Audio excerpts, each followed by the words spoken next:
This lecture is for AP Environmental Science. It comes from Chapter 15 in the Friedland and Relea Environmental Science for AP textbook, and it covers Module 46, which is the major outdoor air pollutants. Now in this picture, you can see what looks like a London double-decker bus moving through the city. And the incredible thing about this picture, it was actually taken at noon on a particularly smoggy day in London. And our word smog, which we'll talk about a little bit later in this chapter in Module 47, actually comes from a combination of smoke and fog.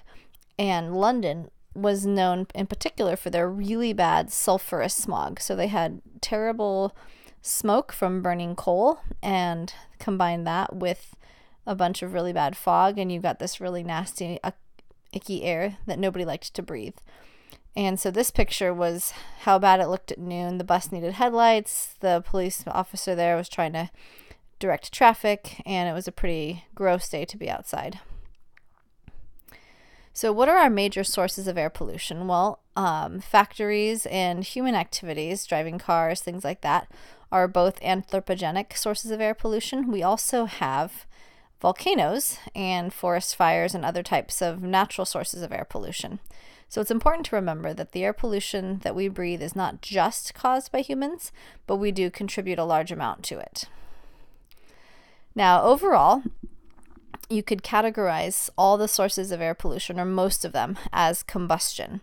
So combustion is whenever you burn something. That can happen from a volcano, it can happen from a forest fire, it can also happen from the combustion of coal in an energy, like in a power plant, electricity generating power plant, and it can happen in our car engines. So some of the products of combustion are listed there at the bottom, and it's important for the AP test and for our class that you know what those chemical abbreviations mean. So CO2 is carbon dioxide, CO is carbon monoxide, NOx stands for the nitrogen oxide gases. We'll talk about those in a few minutes. And then SO2 is sulfur dioxide. We also have particulates, which we'll learn about, and mercury that come from combustion. So this is a major problem facing our, when we talk about air pollution, combustion is a big problem. And so finding ways to minimize the pollution that is released from combustion is important. Also finding ways to burn things more completely, burn things that are cleaner, things like that. So let's clarify a couple of terms first. Primary and secondary pollutants. Now, primary pollutants are pollutants that are emitted directly into the air. So when you burn a piece of firewood, the primary pollutants are everything that come off in the smoke. So examples of those would include hydrocarbons, which are carbon and hydrogen chains or compounds. We also have particulates, and sulfur dioxide is another one. Our secondary pollutants are pollutants that are produced through reactions that happen in the atmosphere. So we have maybe the primary pollutants and then other things that are going on in the atmosphere, strong sunlight, other compounds that naturally occur. And then those things react together to form secondary pollutants. So it's sort of like a chemical reaction taking place in the air we breathe. Now, ozone is our most famous secondary pollutant, and then there are also other components of photochemical smog that are considered secondary pollutants, and we cover those in Module 47. So the major air pollutants that we'll be learning about can be abbreviated with the acronym SPLONK.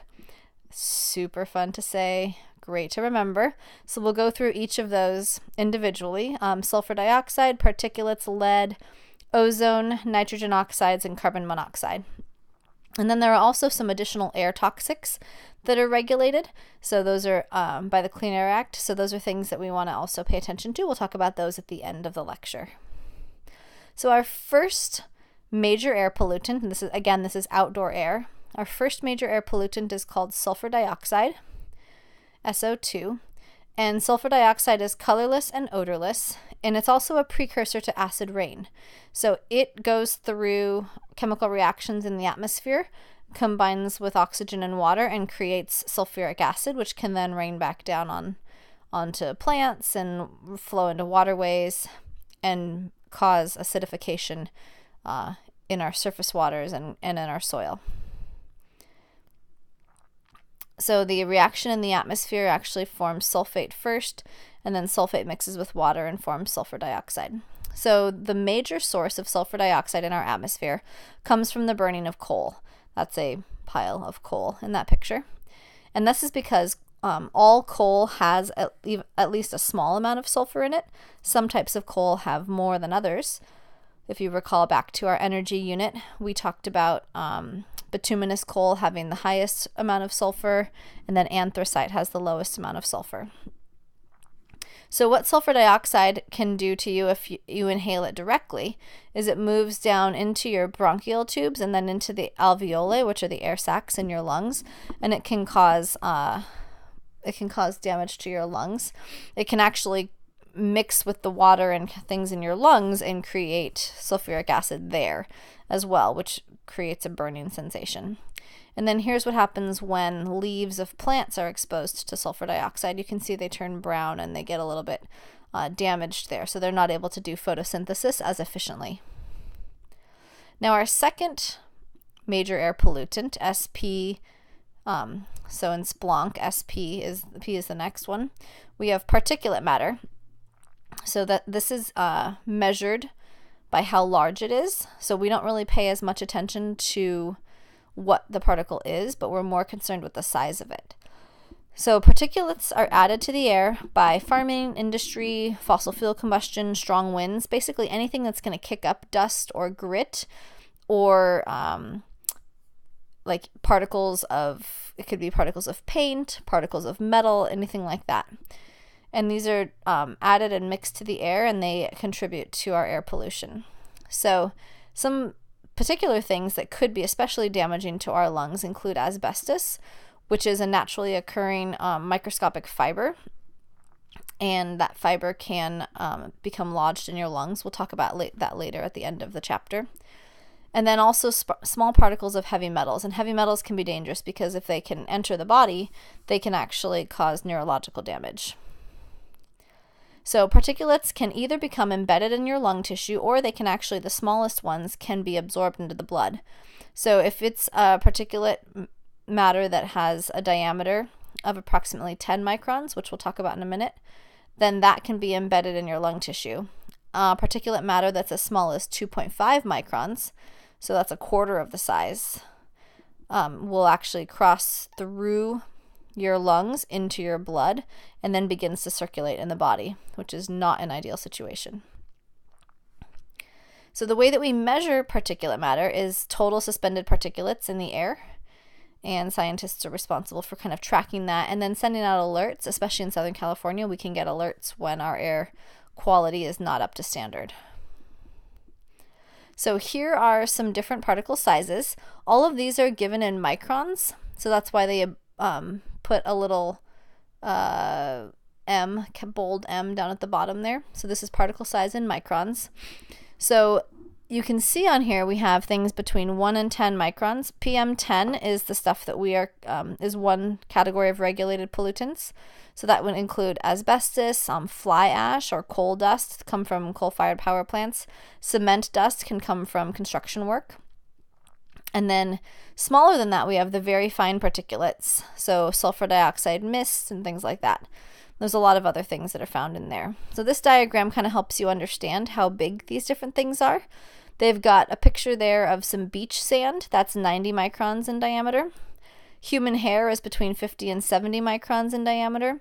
So if you were to take a piece of human hair and cut it 5 times, one of those little blue beads would be the size of a particulate matter, PM10. So that could include dust or pollen or mold. And then if you were to take one of those blue beads and cut it 4 more times, you're going to end up with PM2.5. So that would be combustion particles, organic compounds, metals, and things like that. Now, some of the biggest problems we have with particulate matter, like I said, is that if they're small enough, they can cross into your bloodstream. So imagine that you work in an auto shop or something, and you're dealing with lead or mercury dust or chromium dust. Those kinds of things, if they're small enough, are going to not only just go into your lungs, get breathed in if you're not being careful, but they can actually cross into your blood, circulate in your blood until they lodge in your brain, and then they can cause brain damage because they're toxic. So that's one major reason why we want to make sure that we're controlling our exposure and minimizing our exposure to particulate matter. That's not even talking about all the lung damage it can cause as an irritant. And then sometimes when particulates get lodged in the lungs, they kind of aggravate them over time so that the body tries to build up additional tissue around the particulate matter to protect itself. And that can lead to lung cancer over time. So lead is the next of our acronym. SPLONK, SPL is next. And lead can be used to be added to gasoline and emitted in the car exhaust.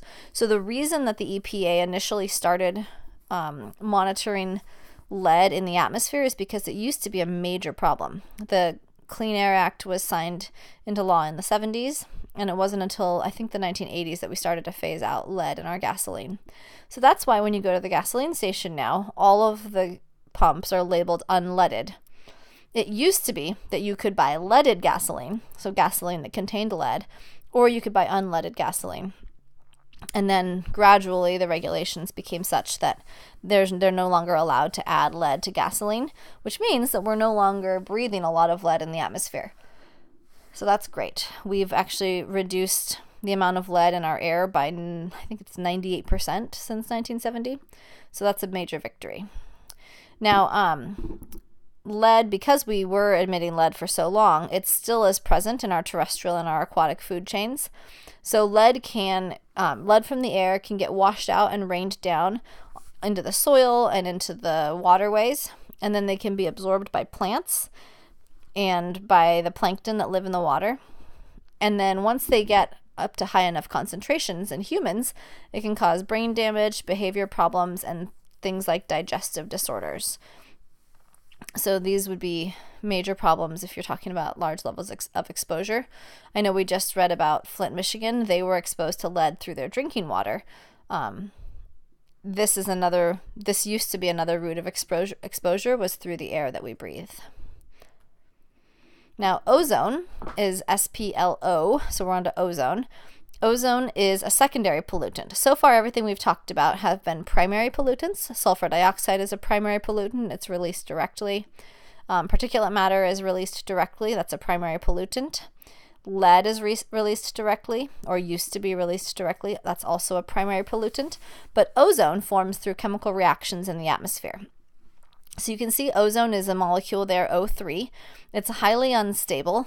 Oxygen likes to be double bonded to itself. It does not like to be double bonded twice. So that creates this kind of unstable double bond there, partial double bond. So ozone is very reactive. That third oxygen is always looking for somewhere it can go and attach itself. That's one of the reasons why ozone can be so damaging. So ozone is just one of several photochemical oxidants. Photochemical, meaning it's produced by a chemical reaction involving light. And then oxidants, meaning it oxidizes things. So that oxygen will attach to something else and chemically alter it. It'll form a new molecule. And it does this, it's basically the chemical version of combustion. So ozone is a colorless gas. It has kind of a sweet odor. And like I said, it's the secondary pollutant. It's created by the interaction of other gases that are released, other air pollutants. And then when they're exposed to strong sunlight, the sunlight provides the energy for the reaction that forms ozone. So when you breathe in ozone, or when an animal breathes in ozone, it can cause damage to cell walls and cell membranes in lungs and airways. And then over long-term exposure, it can lead to scarring.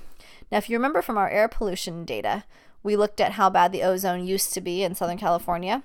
My parents lived in Southern California when it was still really bad. They lived there in the 70s and 80s, and they told me that there would be days when they could not even go outside their house because the ozone levels were so high that if they went outside their house and opened their eyes immediately started to burn and to water.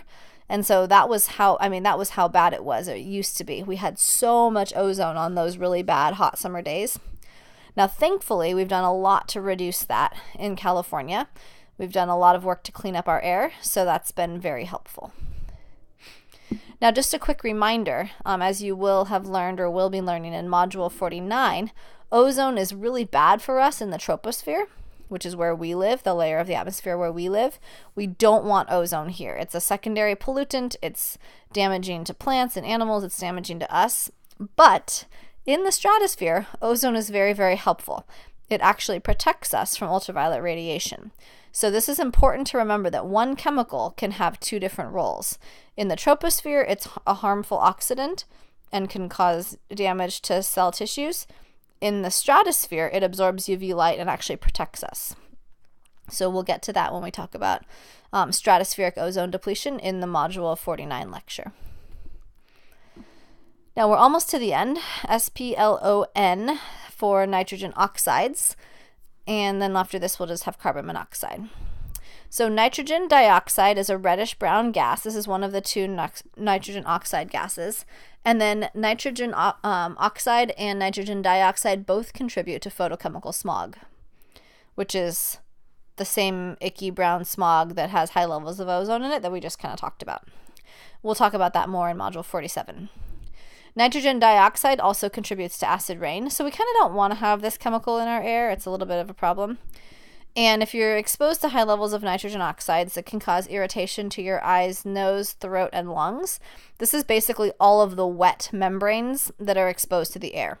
So your eyes and your nose have mucus, and they have like a sort of an aqueous layer on them. Your throat, when you breathe it in, is also moist, and your lungs as well have liquid in them. So all of those wet surfaces, the water in your body allows the nitrogen dioxide to react and to kind of chemically burn you. Now, eventually, if nitrogen oxides do end up in the soil, they can become a source of nutrients. So we can actually have nitrates form in the soil because of the deposition of nitrogen oxides. However, we don't prefer that, and if there's too much of it, we end up with eutrophication. So if you need to review eutrophication, go back to chapter 14. And then the major sources of nitrogen oxides are automobiles and power plants, basically any combustion of fossil fuels. If you're talking about taking the AP test, then you just want to make sure that you say combustion of fossil fuels or combustion of coal or gasoline, be specific. Don't just say burning things, because they don't prefer that. All right, the last one of our major air pollutants that was regulated by the initial Clean Air Act is carbon monoxide. That's CO. If you have trouble separating carbon monoxide from carbon dioxide, just think about the difference there. They both have a carbon in them. That's what the C is for. And then the monoxide means one oxygen. Dioxide means two oxygens. So CO versus CO2. Now, carbon monoxide is one that everybody needs to be familiar with because it can kill you, and without you even knowing it. So it's a colorless and odorless gas. You can't tell if it's released in the air that you're breathing. And it actually, because of its chemical structure, it looks to the body, it looks almost like oxygen. So the problem is that if you breathe in carbon monoxide, it will bind to the hemoglobin in your blood more strongly than oxygen can. So over time, it ends up replacing the oxygen in the blood. If you don't remember from biology, hemoglobin is the little molecule that makes your red blood cells look red. It's got some iron in it, and it binds oxygen and carries oxygen throughout the body. So if your hemoglobin is binding carbon monoxide instead of oxygen, it's carrying carbon monoxide throughout the body. And your body can't use carbon monoxide, and your oxygen concentration in your blood goes down. Eventually, your brain starts to shut down because you don't have enough oxygen for your brain. You feel short of breath. You might be gasping a little bit. You could get a headache. You could feel nauseous. So your body kind of starts to try and alert you, hey, something's wrong. Now, the reason that carbon monoxide is so dangerous is because it's produced by anytime we have incomplete combustion of fossil fuels. So complete combustion would mean that we produce carbon dioxide, because that's as many oxygens as we can add to that carbon. But incomplete combustion occurs when there isn't enough oxygen in the air, or something like if it's happening in your furnace, if your furnace is not pulling enough fresh air in, then instead of burning the natural gas and producing carbon dioxide, the natural gas burns and produces carbon monoxide. So then you've got your heater spewing out carbon monoxide all throughout your house, and this is how people die. So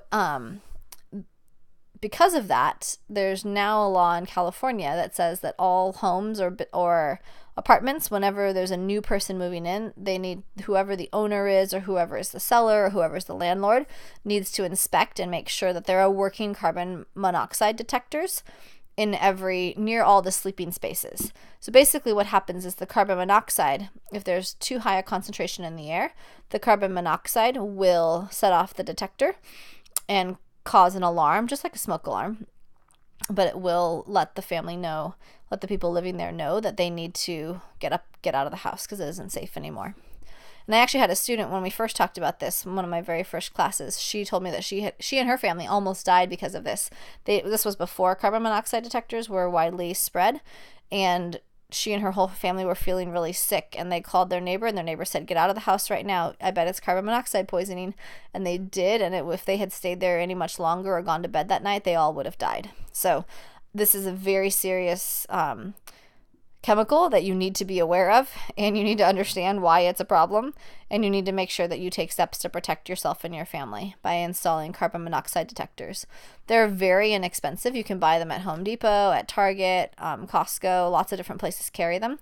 You just want to make sure that you install one, make sure it's working properly, test it every week or month, and make sure that it's functioning.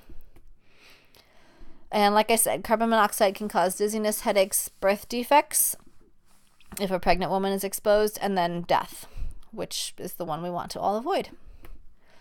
All right, so there's a couple of quiz questions here for you. This is to help review the 6 major pollutants we just talked about. So I'd like you to, if you need to, I'll read the question and the answer choices and then pause before. You should pause the video and think about it before you move on. So which of the following actions would be most effective in decreasing acid rain and acid deposition problems?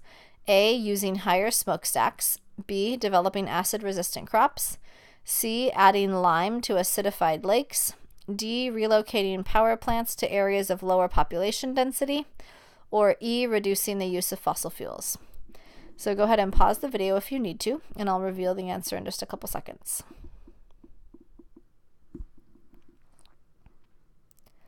So the correct answer is E, reducing the use of fossil fuels. So we're looking here at decreasing acid rain and acid deposition problems. You need to think back to what causes acid rain. And the major components of acid rain are sulfur dioxide and nitrogen oxides, both of which are released from burning fossil fuels. Sulfur dioxide mainly comes from burning coal. Nitrogen oxides can come from burning coal and gasoline, not as much from natural gas. But so this is important to know that if we then reduce our use of fossil fuels, we will also be reducing the problems we have with acid rain and acid deposition. All right, one more question for you. Which of the following has a stronger affinity for hemoglobin than oxygen? Is it A, carbon dioxide, B, carbon monoxide, C, methane, D, radon, or E, sulfur dioxide? So pause if you need to.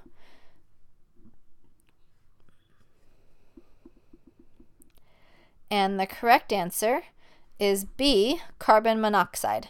It's the one we just talked about. It's the one that binds to your hemoglobin and can cause death or severe injury in people. Oh, sorry, one more question. Which of the following is implicated in human neurological damage? Is it A, sulfur dioxide, B, ozone, C, hydrocarbons, or D, lead, or E, particulates? So think about that, pause the video, and I'll tell you the answer in just a sec.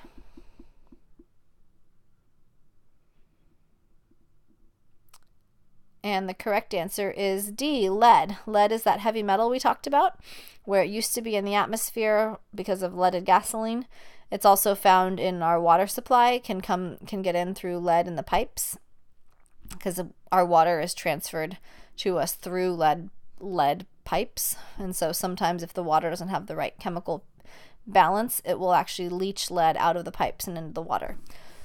So human neurological damage can be caused both by lead and also by mercury, which is another heavy metal.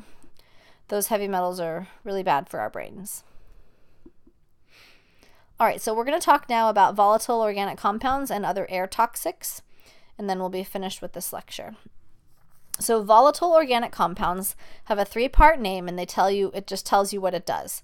So volatile means that it can turn into a vapor very easily. Maybe it starts as a liquid, but it gives off a vapor really easily.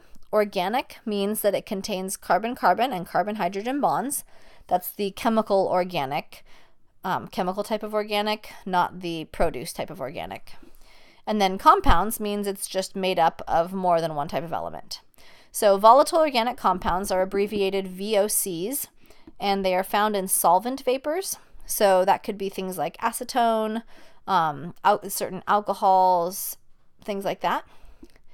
They can cause respiratory damage and cancer, depending on what kind of VOC you're talking about. There's a whole group of VOCs, volatile organic compounds, and there's lots of different examples within that group. This is like a giant, like a category. It's not so much a specific chemical.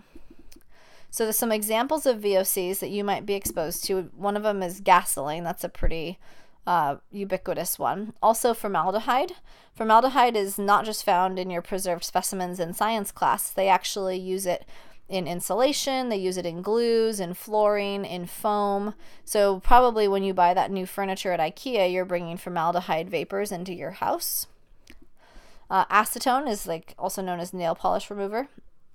A lot of people use that. Benzene, we're exposed to less likely to be exposed to benzene. That's more of an industrial chemical. And there are lots of others that fall in that category. Now, some of the other air toxics to be aware of, especially if you live near a refinery or some kind of industrial operation where they're manufacturing things and using chemicals. So we have a couple here. We have hydrogen sulfide gas, H2S. Hydrogen fluoride is a chemical that's of interest right now. They're talking about some refineries up in Wilmington in Los Angeles, the Wilmington area of Los Angeles, that have potentially are using high levels of hydrogen fluoride in their petroleum refinery process. And it's potentially being released into the atmosphere and people are breathing it, so that can be a problem. Methyl isocyanate is another air toxic. If you want to read about a U.S. company that made a really, really bad decision and didn't have good protocols at their manufacturing plant in Bhopal, India, just look up methyl isocyanate India and you'll get to read about this terrible explosion that happened there and spewed clouds and clouds of methyl isocyanate into the air. It killed I think it affected about 24,000 people. I'm not sure how many died from it, but there are still people living with the after effects of it to this day. And Arcoline is another one of those air toxics. These are all known to cause cancer or other serious health problems. So these are the kinds of things you definitely want to avoid exposure to. And the effect that they have is determined by how long you're exposed to that chemical and then how much chemical you're exposed to. So the longer the time, the higher the dose, the worse the effect. There are more than 150 different air toxics that we're not going to list today, but they do have standards. They're regulated by the EPA, and there are government agencies that go around and test the air to see if there are air toxics present. So it's nice to know that, people are trying to look out for us. So the last thing I want to leave with you is some good news. These are the data. I couldn't find any updated data. This is the most recent numbers from 2002, which I know is not fantastic. So basically what this is showing is the dark blue is what level of each of these pollutants was present in our air in 1970, and then what level it was present in 2002. So you can see that carbon monoxide, obviously we had the highest to start, but we've cut that by about 50%, 48% decline over that 32-year period. Nitrogen oxides have come down, volatile organic compounds, VOCs, have come down, sulfur dioxide has come down, been cut in half, and then particulate matter has also been brought down. Their numbers for particulate matter start in 1985 because we don't have very good numbers for anything prior to 1985. And then if you look at lead over there, we had a 98% decrease in the amount of lead in our air, and that was only because we took lead out of gasoline. That was the main reason. So in general, we've seen our air become a lot cleaner in the last 50 years. That's really positive. I'm going to also post a video about California's air on Haiku, so please make sure you take the time to view that video. and it talks specifically about what California and Southern California have done to clean up the air. So thank you very much for listening. If you have any questions, please email me, and we will see you later.